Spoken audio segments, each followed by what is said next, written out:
안녕하세요. 책 읽어주는 강원도 산골 여자 강산여입니다. 지난번에 이어 오늘 읽어드릴 책은 에밀 아자르의 자기 앞에 생입니다. 편안하게 들으시고 감상평을 댓글로 남겨주세요. 송금이 끊어진 지 몇 달이 지났다. 바나니아 같은 경우에 비하면 양호한 편이었다. 처음 바나니아를 맡을 때 받은 2달치 선불금 외에는 한 푼도 받아본 적이 없었으니까. 그러니 벌써 4년째 공짜로 먹고 자는 셈이었는데도 바나니아는 너무도 천연덕스럽게 잘 지냈다. 그러던 중 로자 아줌마는 그 아이를 입양할 가정을 찾을 수 있었다. 그 녀석은 아무튼 운이 좋다. 모세는 양자로 들어갈 집에서 잘 먹고 잘 지냈는데 그 가족은 모세의 성격이 좋은지 혹시 이 아이에게 간질병이나 정신질환이 있는지 정확히 알아보고 싶어 6개월째 관찰 중이었다. 아이를 입양하려는 가정에서 가장 꺼리고 두려워하는 것이 정신질환이다. 입양되려면 무엇보다도 정신질환이 없어야 한다. 로자 아줌마는 낮 동안 맡고 있는 아이들과 먹고 살자면 한 달에 1200프랑은 있어야 했다. 그 외에 약값도 필요했고 이젠 누가 주려고 하지도 않는 외상값까지 갚아야 했다. 아줌마 혼자서 배를 골아가며 빠듯하게 지낸다 해도 하루에 15프랑은 필요했다. 그녀에게 덜 먹으려면 살을 빼는 수밖에 없다고 아주 솔직하게 말했던 기억이 난다. 그렇지만 세상에 혼자뿐인 노친네에게 그것은 너무 가혹한 일이었다. 아줌마에겐 아무도 없는 만큼 자기 살이라도 붙어 있어야 했다. 주변에 사랑해주는 사람이 아무도 없을 때 사람들은 뚱보가 된다. 나는 다시 피갈 광장에 나가기 시작했고 거기에는 여전히 어리다고 나를 아껴주는 마리즈 아줌마가 있었다. 그러나 나는 뚜쟁이들이 잡히면 감옥에 가는 것을 알고 있었기 때문에 몹시 겁이 났고 우리는 몰래 만나야 했다. 아치형 문 안쪽에서 기다리고 있으면 그녀는 다가와서 나를 안고 뽀뽀를 하며 우리 귀여운 꼬마, 너 같은 아들 하나만 있으면 얼마나 좋겠니? 라고 말했고 와준 대가로 슬쩍 돈을 쥐어주었다. 나는 또 상점에서 물건을 슬쩍 갈 때는 바나니아를 이용했다. 그 아이가 미소를 지은 채 혼자 서 있도록 내버려두면 잠시 후에 사람들이 모여들었다. 그 아이에게는 동정심을 불러일으키는 힘이 있는 데다 흑인 아이들은 4~5살일 때는 그런 대로 봐줄만 했다. 가끔은 그 아이를 꼬집어 소리 지르게 만든 후 사람들이 몰려든 틈을 타 먹을 것을 훔치기도 했다. 나는 발 뒤꿈치까지 내려오는 긴 외투를 입었는데 거기에는 로자 아줌마가 달아준 비밀 주머니들이 달려 있었다. 배고픔엔 장사가 없는 법이다. 가게를 나올 때는 바나니아의 팔을 잡아 끌면서 물건값을 치르고 있는 맘 좋게 생긴 아줌마의 뒤를 따라 붙었다. 그러면 사람들은 내가 일행인 줄 알았고 그동안에 바나니아는 귀여운 짓을 했다. 아직 위험한 나이가 되지 않은 아이들은 의심 없이 환영받는 법이다. 사람들은 나에게도 아직 귀엽다거나 착하다거나 하면서 미소를 보내주었다. 그들은 불량배가 되기에는 아직 어린아이를 보면 안심이 되는 모양이다. 게다가 나는 갈색 머리에 눈동자도 파랗고 아랍인처럼 매부리코도 아니다 보니 꾸미지 않아도 사람들은 나를 자기네 나라 사람으로 여겼다.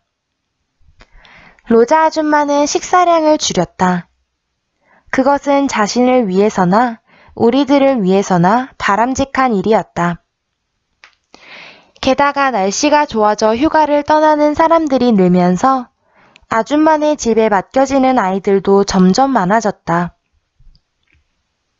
아이들 밑을 닦아주는 일이 그렇게 좋아 본 적이 없었다. 왜냐하면 그 일은 우리의 생계와 직결되어 있었기 때문이다. 나는 손가락마다 똥이 묻어도 싫은 줄 몰랐다. 불행하게도 로자 아줌마에게 자연의 법칙에 따른 변화가 일어났다. 다리, 눈, 심장, 간, 동맥 따위의 기관들이 고장을 일으키고 오래 산 사람들에게 보이는 여러 가지 증상들이 나타나기 시작한 것이다. 층계를 오르내리다 중간에서 주저앉는 일도 생겼다. 그럴 때면 우리 모두 내려가 아래에서 아줌마를 밀어 올려야 했다. 이때는 바나니아까지 동원되었는데 녀석도 이제 조금씩 인생에 눈을 뜨기 시작했고 자기 몫을 챙길 줄도 알게 되었다. 사람에게 가장 중요한 부분은 심장과 머리이며 그래서 그것들은 아주 소중히 다루어야 한다. 심장이 멎으면 사람은 더 이상 살 수 없게 되고 뇌가 풀려서 제 기능을 못하게 되면 사람은 더 이상 제 힘으로 살 수가 없게 되기 때문이다. 나는 살아가기 위해서는 아주 일찍부터 열심히 살아야 한다는 것을 깨달았다. 시간이 지나 능력이 떨어지면 아무도 도와줄 사람이 없게 된다. 나는 이따금 로자 아줌마에게 내가 주운 물건들을 가져다 주었다. 사람들이 버린 물건들이라 쓸모는 없었지만 그래도 기쁨을 주는 것들이었다. 예를 들면 생일을 축하하기 위해서 혹은 그저 집을 보기 좋게 꾸미기 위해서 꽃을 사가는 사람들이 있었다. 그 꽃들이 시들고 볼품없어지면 쓰레기통에 버려지는데 아침 일찍 가서 그것들을 주워오는 것은 내가 잘하는 일이었다. 사람들이 쓰레기라고 부르는 것들이지만 가끔은 아직 봐줄 만한 꽃들이 남아있기도 했다. 나는 그 시든 꽃들로 꽃다발을 만들어 로자 아줌마에게 선물했다. 아줌마는 물없이 꽃병에 그것들을 꽂아두곤 했다. 더 이상 물이 있어봤자 소용없는 꽃들이었으니까. 어떤 때는 파리 중앙시장의 꽃수레에서 미모사를 한 포기씩 훔쳐서 가져오기도 했다. 그 꽃들이 집에 행복의 향기를 풍기기를 바랐다. 꽃다발을 품고 돌아오면서 나는 니스의 꽃전쟁을 상상했다. 그리고 하밀 할아버지가 젊은 시절 보았다던 순백색의 도시 주변에 무성하게 자라난 미모사 숲을 떠올렸다. 할아버지는 그 이야기를 자꾸만 했는데 할아버지도 이젠 예전 같지 않았던 것이다. 로자 아줌마와 나는 평소 유태어와 아랍어로 말을 했지만 사람이 옆에 있거나 다른 사람들이 못 알아들었으면 할 때는 불어를 썼다. 그러나 이제 로자 아줌마는 자기가 아는 모든 언어를 뒤죽박죽 섞어 썼고 어떤 때는 폴란드어까지 쓰기도 했다. 폴란드어는 그녀가 가장 오래전에 썼던 언어인데 그게 다시 떠오른 듯 했다. 노인들에게 가장 오래 기억에 남는 것은 젊은 시절이기 때문인 모양이었다. 어쨌거나 층계 문제만 빼면 아줌마는 그럭저럭 잘 지내고 있는 셈이었다. 그러나 정말로 매일매일 잘 살고 있다고 할 수는 없는 것이 엉덩이에 직접 주사를 놓아야 하는 형편이었기 때문이다. 7층까지 거뜬히 올라올 수 있는 젊은 간호사를 찾기 쉬운 게 아닌데다 그 비용이 만만치 않았던 것이다. 그래서 궁여지책으로 생각해낸 것이 내 친구 르마우트였다. 녀석은 당뇨가 있어서 스스로 주사를 놓아도 법에 걸리지 않았고 또 7층까지 걸어 올라올 만큼 건강했다. 르마우트는 자수성가한 좋은 친구였지만 알제리 출신의 흑인 티는 못 벗고 있었다. 그 애는 도둑질한 트랜지스터 따위를 팔아먹고 살았으며 나머지 시간에는 마르모탕 병원을 드나들며 약물 중독을 치료했다. 이렇게 해서 그 애가 로자 아줌마에게 주사를 놓아주러 오게 되었는데 어이없게도 큰일이 날 뻔했다. 그 애가 주사약을 착각해서 약물 중독 치료가 끝나는 날에 맞으려고 고이 모셔두었던 헤로인을 로자 아줌마의 엉덩이에 주사했던 것이다. 나는 단박에 뭔가 잘못되었음을 알아챘다. 그 유태인 할망구가 그렇게 황홀해하는 꼴을 본 적이 없었기 때문이다.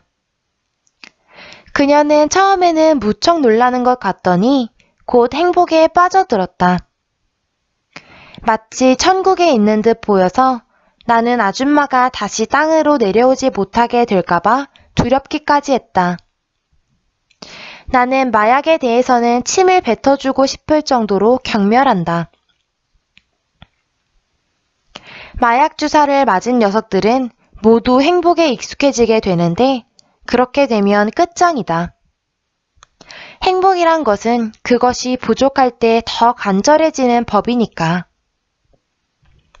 하긴 오죽이나 간절했으면 주사를 맞았을까마는 그따위 생각을 가진 녀석은 정말 바보 천치다.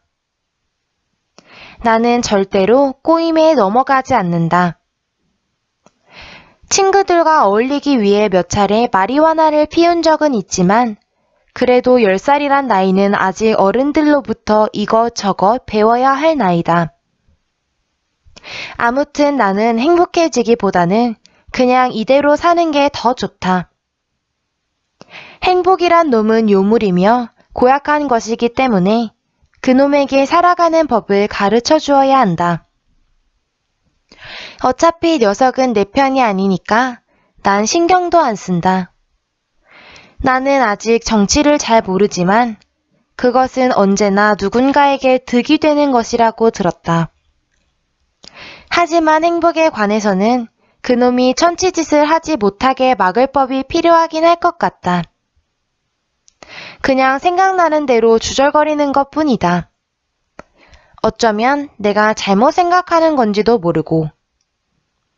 하지만 나는 행복해지자고 주사를 맞는 짓 따위는 안 할 거다. 빌어먹을. 나는 이제 행복에 대해 말하지 않겠다. 그러다가 또 발작을 일으키면 큰일이니까. 그런데 하밀 할아버지는 내가 표현할 수 없는 것, 바로 그것을 추구해야 하고 설명할 수 없는 것, 바로 거기에 그것이 있다고 말했다. 마약을 얻어내는 가장 손쉬운 방법은 마약 주사를 맞아본 적이 한 번도 없다고 말하는 것이다. 그러면 녀석들은 단박에 공짜로 주사를 놓아준다. 자기 혼자 불행해지길 원하는 사람은 아무도 없기 때문이다. 내게 첫 주사를 놔주고 싶어하는 녀석들은 숱하게 많았지만 내가 뭐 남조차고 사는 것도 아니고 내겐 로자 아줌마만으로도 벅찼다. 나는 나쁜 상황을 헤쳐나가기 위해 모든 것을 다 해본 다음에나 그 행복이란 놈을 만나볼 생각이다. 로자 아줌마에게 헤로인을 주사한 것이 그러니까 르마우트였다.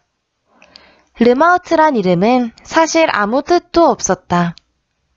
사람들이 그냥 그렇게 불렀다. 로자 아줌마는 처음에는 무척 놀라는 것 같더니 곧바로 보기 민망할 정도로 황홀한 표정을 지었다. 생각해보라. 65살의 유태인 할망구에게는 그것만이 필요했던 것이다. 나는 불이 나게 카츠 선생님에게 달려갔다. 그놈의 더러운 약을 과용하면 아주 가는 수가 있기 때문이었다. 그러나 선생님은 오지 않았다. 아주 위험한 환자가 아니면 이제 그도 나이가 들어 7층까지 왕진을 올 수 없었다. 대신 그는 자기가 잘 아는 젊은 의사에게 전화를 해주었다. 젊은 의사는 1시간이나 지나서야 나타났다. 로자 아줌마는 입에 거품을 물고 소파에 늘어져 있었고 젊은 의사는 10살짜리를 한 번도 본 적이 없는 사람처럼 나를 뚫어지게 바라보았다. 여긴 뭐 하는 곳이냐? 유치원 같은 데냐? 젊은 의사는 이건 말도 안 된다는 듯이 상기된 표정으로 내게 동정의 눈길을 보냈다. 르마우트는 바닥에 주저앉아 질질 짜고 있었다. 로자 아줌마의 엉덩이에 다 쏟아버린 그의 행복이 억울해서였다. 그런데 말이다. 이게 도대체 어떻게 된 일이냐? 누가 이 노부인에게 헤로인을 주사한 거야? 나는 호주머니에 손을 찔러 넣은 채 그를 바라보면서 말없이 미소를 보냈다. 말해봤자 무슨 소용이겠는가? 겨우 30밖에 안 된 그 젊은 친구는 아직 배워야 할 것이 너무 많은 풋내기인 것을.